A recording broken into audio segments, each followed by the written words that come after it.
Each particular process is designed in such a way that it has to be 100%. Because the moment you fail somewhere down the line, it goes for rejection. And that is where Mirachem Industries comes in place. We design the products as per the customer's requirements, the needs, keeping that eco-friendly measure in mind very loud and clear. With the feeling in mind that you are 100% protecting Mother Earth.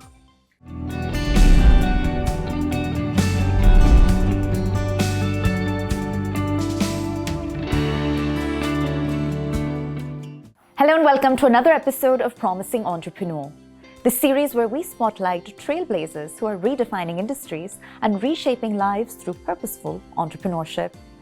I'm your host, Pooja Jain, and today we have with us a remarkable leader, a visionary, industrialist, changemaker and philanthropist whose story truly exemplifies the idea that business success and social responsibility can in fact go hand in hand. Please welcome Dr. Aneel Kashi Murarka, Managing Director of Mirachem Industries, a pioneering name in special chemical manufacturing for the textile sector, and the heart behind impactful social initiatives like Ample Missiion and the Murarka Charitable Trust.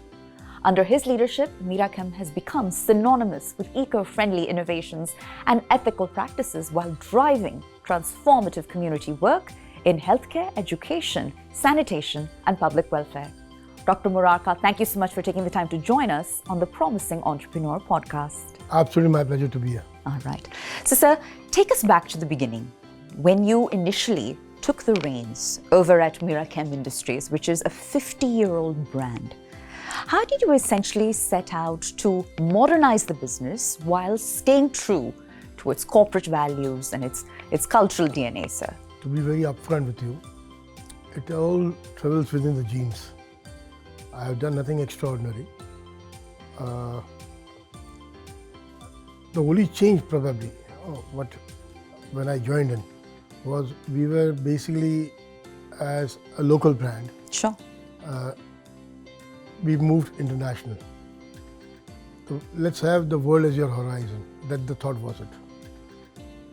That's one probable change which I got into once I ventured into it. Well, sir, all easier said than done, but let's take a step back, because when we talk about Mirachem Industries, essentially to my knowledge, it is a specialty chemical manufacturer specifically for the textile industry. That's right. And that's not a space that many of us know much about, right? So tell us more about the company. And as a follow-up question to that, sir, how did you go about establishing the brand as one that is essentially responsible and eco-friendly in such a niche market? Well, to be upfront with you, you are wearing a lovely dress today. Now, how many of us really know what textile is all about? Right. To be honest, a cotton has to undergo vigorous processes until it is in the form of a fabric. What we all talk about fashion today. Each particular process is designed in such a way that it has to be 100%.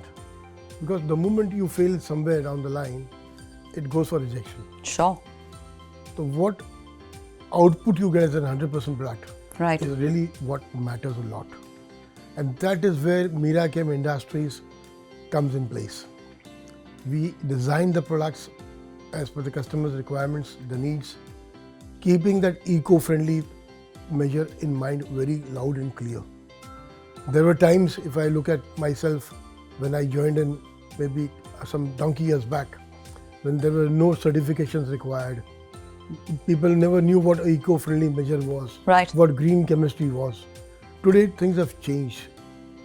We all look at planet Earth, Mother Earth, how best can we take care of it. And every product, every chemistry is, not about marketing a product. We are marketing a chemistry. How many pains you take to develop a particular product, that's very important. With the feeling in mind that you are 100% protecting Mother Earth. Well, sir, I'm glad you brought that up because you're absolutely right. Sustainability is no longer just a nice to have. It is a non-negotiable. But in the context of the manufacturing space, and when we talk about textiles in particular, it's traditionally known as an industry that essentially runs high on pollution. Let me put it that way. So when we talk about Mirachem Industries, right, how did you essentially go about establishing the best practices or the product suite, the solution suite, the technology to power that green movement? See, as I just mentioned, you have to be committed within you. That's the most important factor. We probably had it within our genes because my father started the company with a very clear thought, a vision in mind to give back to society in a much better way. Sure. And when it comes to talking about green, yes, a long process again. If I be upfront with you, we look at easy money today. Nothing comes easy, but Sure. the hardships you have to undergo, the pains you have to take, every stage. See, the other factors, what best can you collaborate with? Right. For example, I can give you one thing for the fertilizer, for example. Urea is a product which is used in fertilizers. It is also used in textiles. But when it comes to textiles, it is a technical grade urea, not a fertilizer one. Now, why I'm talking about fertilizer here is we have been working on this as well right now. A farmer, precisely speaking, when he is lifting a 50 kg bag on his shoulders of this fertilizer urea, what he requires is something innovative, something new, something different. A company based in Gujarat has come out with a nano urea. I see. That was something extraordinary. A 50 kg bag changed to a 500 grams of a bottle. Imagine the difference. Right. So likewise, we also at Mirachem think on the same lines. Water is an important component for every aspect of life. Likewise in chemicals also. But we get into that format where we try to save water as much as we can. Get into the concentrate versions. Sure. Where we can educate the customer, buy a concentrate and take it in-house. A product which was supposed used as say 20 GPL in a particular mix. By taking a concentrate, it reduces your consumption to just 2 GPL. That's what probably we can say is on eco-friendly terms. Excellent. Reduce the offtake of water at all stages in the textile process. Well, sir, when you're managing a legacy business, there's opportunity on the one hand and responsibility on the other. So how do you essentially strike that balance between the need for growth versus social accountability and environmental accountability, for example? See, you said it right, but one segment you have to ignore sometimes in life. As I just mentioned to you about the planet, that is the first prima facie, the most important fact. We need to understand that we need to take care of the planet first so that the generation next which comes in has a better future tomorrow. Very heartening to hear that. And sir, if you could cite an example from your professional journey wherein you made a bold decision or a difficult decision that perhaps defied conventional business wisdom, right? But that particular decision aligned with your personal principles. How did you navigate that situation? Perhaps an example by way of an anecdote. Well, I don't know whether I'm able to answer your question, but to be honest, when I was a kid, it was all about the domestic market. And when I started growing, as I just mentioned to you, we thought about moving international. Right. Today, in modern times, if I talk about it a week back probably, it's all about from Desi to global. Right. Now, let's talk about a brand called Louis Vuitton. I'm sure you must have heard about it. A lady's choice. Sure. this brand coming out with a handbag which is on an auto rickshaw.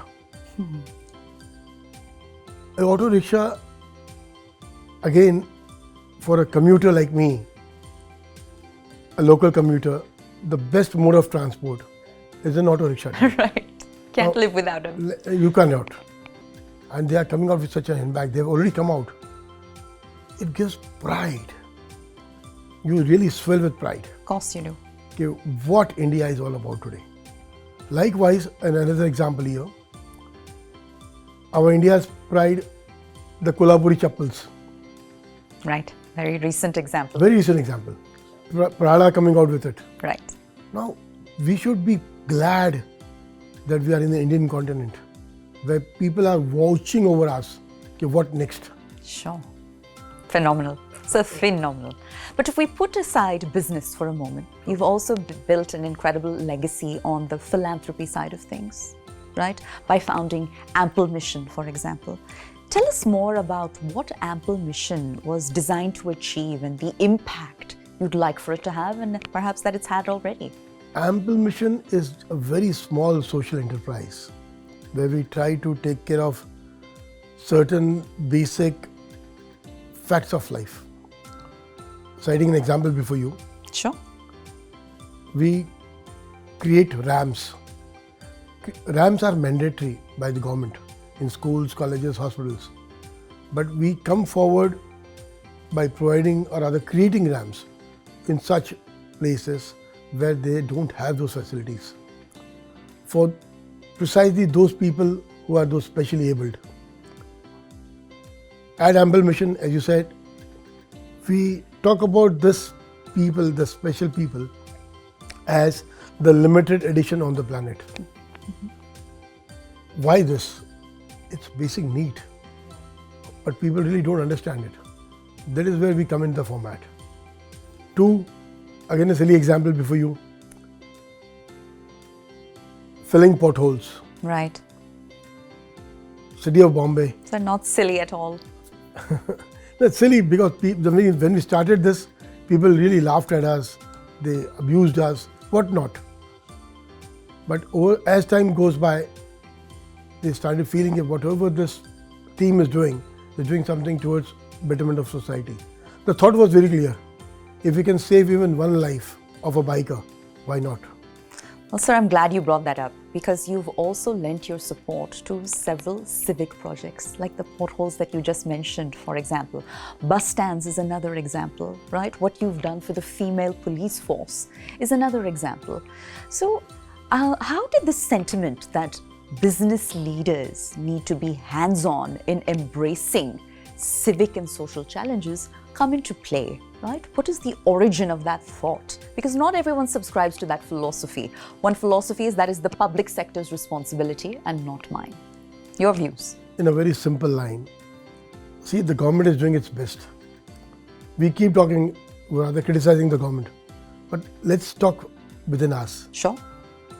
What did me or my colleagues do for the nation at large? You'll get your answer. Right.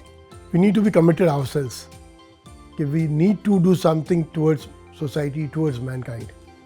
Everything is possible. Nothing is impossible at all. We really need to take that thought forward and the world is yours. Sir, another project that you've rallied behind by way of Ample Missiion and by way of your charitable trust is essentially building a crematorium for the tribal community of Aksa. What significance does this project hold for you and what does it essentially symbolize? See, everything happens for a reason. There's a storyline here also. For some reason, I had a thought behind it. Why not try and build up crematoriums? Sure. I'm glad God has been kind. We could do about 3 so far. One here in Mumbai at Goregaon East called Shivdham. This was done up in 2009-10. The one which you just brought up at Aksa, that's for our Adivasis, the tribal villages basically. This was just done up a month back. And the third one, we had the privilege of constructing one in Bihar. It's one place where we all have to land up one day. Sure. Try to do that place in such a dignified manner so that your departure is made in that same format. See, when we are born with so much of love and people cherish those moments. Right. I'm not saying, see, death is inevitable. It is for sure going to happen. Let's embrace it. And let us all have a dignified goodbye. That was the thought behind it. Sir, incredible. Incredible to hear I'm that. just grateful to my family, my father, and to the superpower. Well, since you brought up your father, sir, you've often cited him as your role model, right, for all things personal and professional. And now you're a father of your own, correct? So, in the way your father mentored you and you now mentor your son, what are the parallels and what are perhaps the differences? People keep talking about it, it's a generation gap. I somehow feel no. I just don't want to accept the fact, probably. Because if I look at myself, when I was a kid, I used to look at my father. I still look at him. There were moments I used to talk to myself, yeah, the day I get a little older, I can have all the facilities, all the luxuries what my father has, all the liberties to do what he wants at any given point of time. But as you grow, you realize what responsibility is. Likewise, probably now my son looks at me on the same lines. Sure. People have called it a generation gap. It really isn't. That's my gut feeling. Maybe I'm wrong. People can correct me for that. Sure. But it's a cycle. Right. It keeps happening. Well, sir, since you brought up generation gap, right, one way in which you are perhaps bridging that gap between generations is you use social media heavily to disseminate the messaging that matters most to you. Tell us about how you've used the medium differently, because it appears to be particularly effective in clearing misconceptions. See, social media is creating a bigger impact, no doubt. There are positive things, there are negative things too. Right. I have personally felt, after my son tried to educate me on this, because there were times when my elders always told me, if I talk to you in Hindi on a line on this, जब आप दाएं हाथ से कुछ करते हो तो बाएं को पता नहीं चलना चाहिए. जी. My son told me something different. Yeah. He said that seeing is believing. So if I look at those formats, yes, we should talk about things what we do on social media. Perhaps it can be an eye-opener for somebody else. Sure. And sir, the main purpose of social media is to obviously bridge a connect, right? No doubt, no doubt. And I'm curious as to, essentially how you ensure that your corporate social responsibility efforts reflect the voice of the community. How do you bridge the connect between the need and the outcome? I'll tell you something here. I am a connect. For example, the generation gap what we talked about. Yes, I am a connect as far as my father is concerned or my son is concerned. There's a lot of difference in the thought processes. When I look at my dad or I look at my son, इसमें पिस्ता कौन है? मैं पिस रहा हूँ. So that is probably a connect where I'm trying to build a bridge between these two generations. But without a benefit of doubt, the young generation which is now coming up, they are a powerhouse. They have so much of things into them. The ideas they are into. I start talking to myself, I've got a long way to go, learning under them. If we start talking about ourselves, we are those people who have learned everything in life. Not really so. We are all learners and probably we'll keep learning to the last breath of our life. Let's hope so. That is certainly the hope. That's a core reality of life. And sir, for entrepreneurs out there, right, and let's reference the younger generation, for example, that are perhaps struggling to develop purpose-driven enterprises or to find that balance between compassion on the one hand and commerce on the other, what words of advice might you have? What can a common man talk about it? But still, since you've asked me something, the only belief I can feel is believe in yourself. That's a core fact of life. Stand up, get up, dress up, come out positively. And if you have the zeal to do something in life, the world is yours. And Dr. Murarka, by way of closing comments, is there a single entrepreneurial mantra or management philosophy perhaps that you live your life by? A difficult one again. मैं इतना ज़रूर कहूँगा आपके सामने, देश के एक बहुत बड़े फनकार हैं, he always talks about it. अगर आप इच्छा रखते हो कुछ करने की, जुनून रखो to do something, कायनात आपके साथ हो जाएगी. क्या बात है. Dr. Murarka, thank you so much for taking the time to speak with us here on the Promising Entrepreneur podcast, and we wish you all the continued success, sir. Thank you so much for having me once again. Grateful to you. To our listeners, stay tuned for more conversations with India's rising disruptors and change makers. Until next time, this is Pooja Jain signing off.